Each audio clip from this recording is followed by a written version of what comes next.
en una familia cristiana y por haber crecido en esa familia cristiana, pensamos que somos salvos. A veces hemos hecho una profesión de fe y a veces tenemos ambas cosas. Crecimos en una familia cristiana, hicimos una profesión de fe y lo que complica las cosas aún más es que a veces incluso nos hemos bautizado y sin embargo, en algunos casos, no sé en cuántos, pero quizás en muchos casos, dependiendo del lugar, muchos no son creyentes.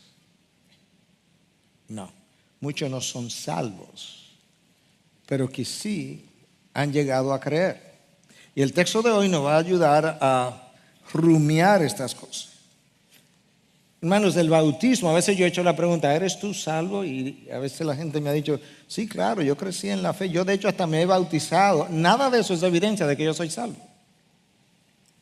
La única evidencia de salvación es la transformación de vidas, de acuerdo a las enseñanzas de Jesús. El rey Saúl buscó del profeta Samuel toda su vida. Le buscó aún después que Samuel murió. Fue y visitó a una bruja a ver si podía hablar con Samuel. Y Saúl nunca dio evidencia de transformación, ni al principio, ni en el medio, ni al final de su vida. La palabra nos llama a una reflexión sobria, porque ciertamente es posible creer y no ser salvo. Cuando alguien nos dice, cuando yo mismo pienso que soy salvo, yo tengo que preguntarme, ¿qué fue lo que creyó o lo que creí? ¿Cuál fue el evangelio que escuché? ¿Yo creí y me arrepentí o yo simplemente creí? De hecho, hoy en día hay todo un movimiento que habla de que lo único que tú tienes que hacer es creer, que no tienes que arrepentirte porque el arrepentimiento es una obra y la salvación no es por obras. Wayne Grudem, uno de nuestros teólogos contemporáneos, escribió un libro el año pasado simplemente para hablar de esa corriente. Él tituló su libro The Theology of Free, de la gracia libre. De manera que cuando alguien cree, tenemos que preguntarle en quién creíste, en quién creyó, en qué buscaba al creer, qué esperaba cuando creyó y aún cuáles son las evidencias de cambios después de haber creído. A lo largo de los años se ha debatido mucho si un cristiano puede o no perder su salvación. Aquellos que entienden que un cristiano puede perder su salvación están dentro de una sombrilla teológica que llamamos el arminianismo. No voy a entrar en los detalles porque eso tendría que ser toda una charla de explicación, pero simplemente entiende que hay un grupo distinto a lo que nosotros entendemos que somos como reformados, que se entiende como arminianos, y ellos creen, aunque no todos, que la salvación se puede perder. Algunos no lo entienden así. Pero aquellos de nosotros que nos consideramos reformados entendemos que una vez la persona es verdaderamente salva, es imposible que pudiera perderse.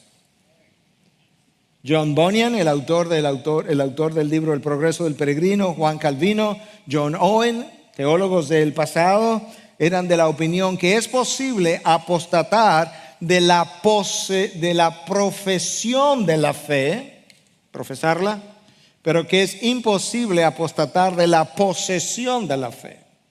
En otras palabras, yo pudiera profesar la fe, creerme creyente, asistir a una comunidad de creyente y luego apostatar, alejarme. Es posible, pero que es imposible poseer la fe que he profesado y verdaderamente haber recibido el Espíritu de Dios y luego apostatar de esa fe.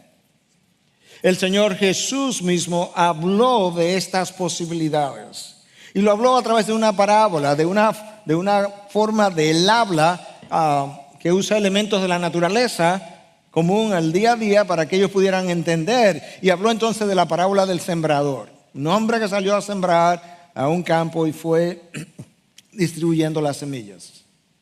Y una semilla cayeron en un tipo de terreno y otra cayeron en otro tipo de terreno. Y entonces él dividió la respuesta a la semilla, que era la palabra de Dios, en el mundo, que era el campo, en la parábola. Dividió la respuesta a la predicación de la palabra en tres. Te voy a mencionar primero el grupo número 1 y el grupo número 3 y luego hablar del grupo número 2, que es el que más confusión se presta. El grupo 1 es fácil de distinguir. Un grupo que recibe la palabra no le interesa, la rechaza desde el principio. No tiene el más mínimo deseo o interés en abrazar la oferta que la palabra le presenta. Un tercer grupo que representa un terreno fértil donde la semilla cae, la semilla representa la palabra cae en sus corazones, encuentra fertilidad y esos entonces producen 30, al 60, al 100 por uno, con lo cual Cristo daba a entender que la fructificación quizás no sea la misma en todos, pero hay fructificación de diferentes niveles. Y un segundo grupo, que es el preocupante, el que tiene que ver con nuestro mensaje hoy. Y él habla entonces en Mateo 13, a partir del versículo 20 hasta el 22, y dice: y aquel en quien se sembró la semilla en pedregales, este es el que oye la palabra y enseguida, escucha, la recibe con gozo. No es simplemente que él la recibe, bueno, porque si es la palabra de Dios no me queda de otra. No, él la recibe con gozo, la abraza. Pero una vez más, yo quiero recordarte que cuando tú encuentras un pero, tiene que devolverte, ver lo que se dijo y tiene que seguir para ver cómo es que el pero conecta las dos cosas. Entonces, lo que se ha dicho es que esta gente recibe la palabra y la recibe con gozo, pero no tiene raíz profunda en sí mismo, sino que solo es temporal. Y cuando por causa de la palabra viene la aflicción o la persecución, enseguida tropieza y cae. Y aquel en quien se sembró la semilla entre espinos, este es el que oye la palabra, mas las preocupaciones del mundo y el engaño de las riquezas ahogan la palabra y se queda sin fruto. Ese es el grupo preocupante, porque él exhibe señales de salvación temporalmente. Él tiene algo que se llama el gozo de la salvación, lo único que es temporal. En todos los avivamientos de Europa, Estados Unidos, donde se han dado, cuando tú revisas la historia, se han producido junto con señales genuinas de conversión y de la manifestación del poder de Dios, señales fraudulentas. Jonathan Edwards, el autor humano, sabemos que el autor divino es Dios siempre, pero el autor humano del primer gran avivamiento en los Estados Unidos tuvo que defender en varias ocasiones las manifestaciones reales, genuinas, emocionales incluso, del verdadero avivamiento que él entendía estaba ocurriendo, para separarlas de señales fraudulentas dentro del mismo avivamiento verdadero. En otras palabras, siempre que Dios ha avivado al pueblo, Satanás ha tratado de infiltrar la falsedad con la verdad, o de mezclarla, de combinarla.